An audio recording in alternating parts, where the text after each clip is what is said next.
Oh, wait, let's unpack this. We're diving into something really quite unique today. It's the poetic universe of Rodney Josephson, specifically his collection Poetry for Life. Hmm. Now, you might just see the title and think, okay, poetry. But we've got this PDF excerpt. It gives us the core stuff, forward, intro, some specific poems, even a list of his other work. Right. And our mission really is to dig into what makes this collection tick. You know, the philosophy behind it, the surprising bits. We want you to walk away feeling like you really get what this work is about, maybe even see your own imagination a bit differently. And what jumps out right away is that title, Poetry for Life, and then the dedication to humanity. Mm-hmm.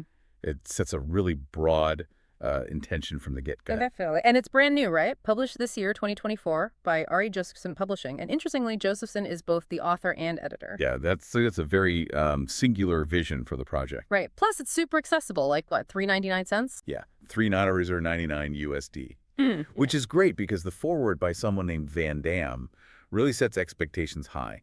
Van Dam calls it unlike anything I have ever come across before. High praise. That is high praise. What else did they say? They talk about its beautiful capture of desire, hope, dreams, and the power of belief, Mm-hmm. and how it evokes this sense of excitement and wonder through their imagery and magical themes.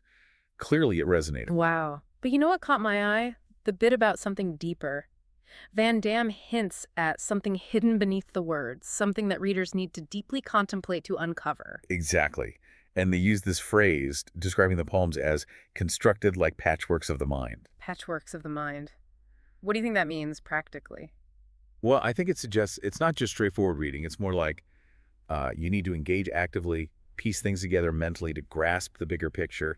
It implies layers. Okay, so interactive in a way. Sort of. And Van Dam clearly connected personally. They mentioned appreciating the themes of love for God, humanity, even everyday life.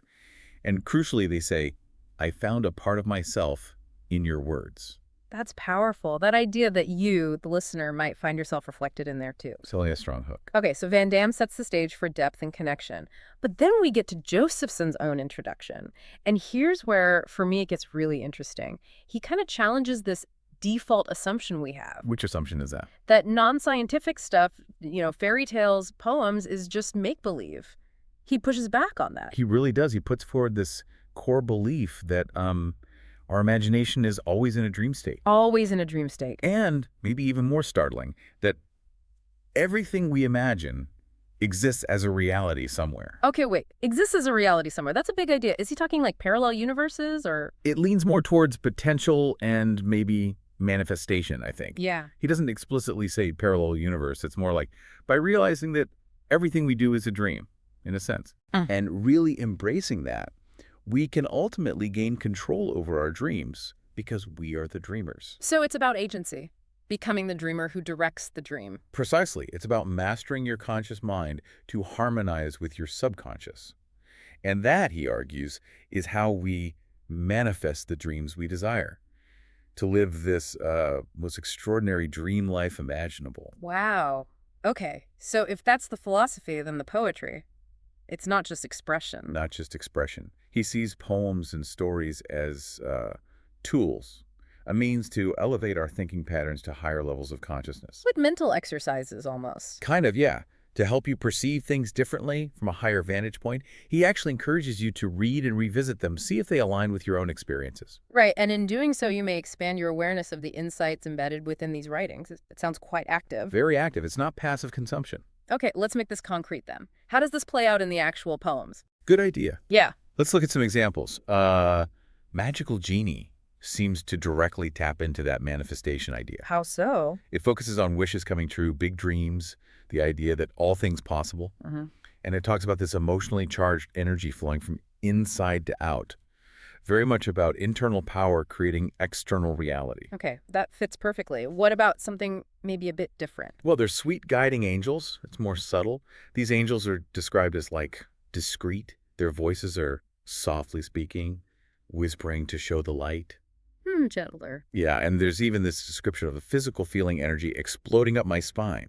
So it's internal guidance, a felt sense. So you get the big wish type of manifestation and also the quieter, intuitive nudges. Exactly. And then Rippling Wave offers this beautiful metaphor for cause and effect. It starts calm, then moves to the beginning of life, twisting and turning. And the act of casting a stone, splashing the drops, rippling the waves, what does it return?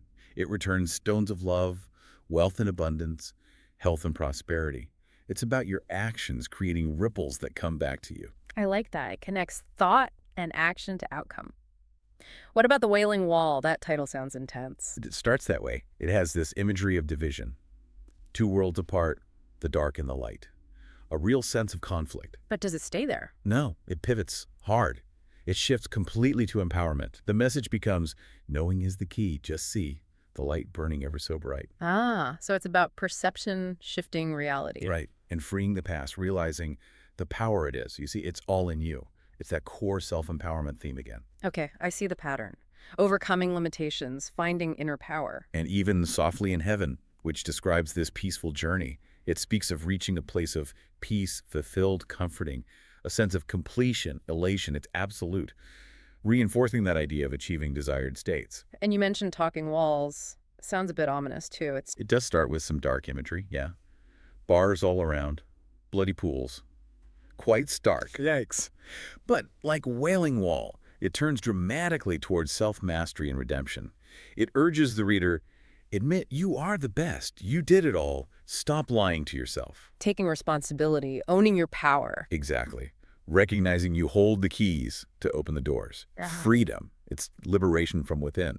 So you see how these poems really embody the philosophy laid out in the introduction. Life's journey, inner power, connection, realizing potential. It really comes together when you look at them like that. But there's another layer, isn't there? Something about music. Ah, yes.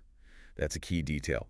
Both the foreword and the introduction mention that some poems are actually composed in musical format. Which ones? The foreword names Butterfly, The Candle, and Music Man specifically.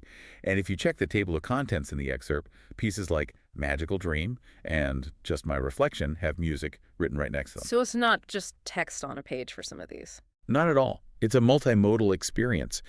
And this really clicks with that whole patchworks of the mind idea, doesn't it? Music adds another dimension, another way to, as Josephson puts it, elevate our thinking patterns. It hits differently than just words. Right. Music bypasses the analytical brain sometimes, goes straight for emotion, or that subconscious level he talked about. Precisely. It's about immersing you deeper in the theme's flow, vibration, harmony. It makes sense within his framework. And he mentions these musical versions are available for purchase at various stores, so you can actually experience that full vision. That adds a whole other dimension. But okay, stepping back a bit. When we look at Rodney Josephson beyond just this poetry book, the picture gets even broader, right? Oh, absolutely. The source material lists his other published work, and it's quite a contrast. What is it? He has another book titled, get this, Using Neurolinguistic Programming to Build the Foundation of Brands. A guide for Chinese firms. Wait, NLP for Chinese branding? That seems worlds away from poetry for life. Right. It focuses on Chinese innovation and branding leaps.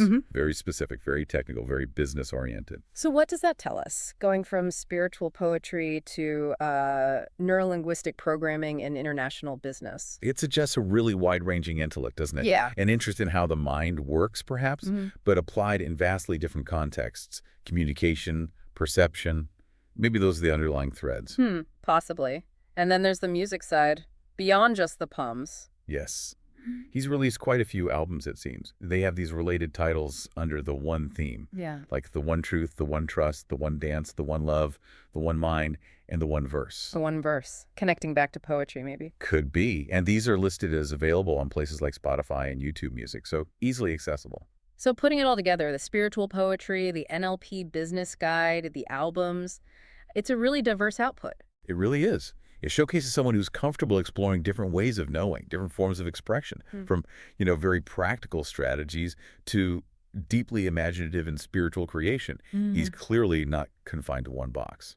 Okay, so wrapping this up, this deep dive into Rodney Josephson's Poetry for Life, it's really shown us it's more than just verse. It's this blend of personal feeling with a pretty bold philosophical framework, all about imagination, empowerment, connection. Yeah, and both the foreword and intro really push you, the reader, to engage deeply, to look for meaning, use the poetry almost like a tool for shifting your consciousness. And an invitation, really. Definitely. And that central message from the introduction is so powerful. The idea that if everything we do is a dream and everything we imagine exists as a reality somewhere. Uh-huh. Then we have the power to manifest the dreams we desire. It's incredibly empowering, very proactive. So, the final thought for you to chew on, if our imagination is this dream state and we really are the dreamers, what happens when you consciously decide to try and shape them in accordance with your desires, as Josephson suggests? What could you uncover in your own imagination if you approached it like he encourages, with poetry for life? What realities might be waiting there?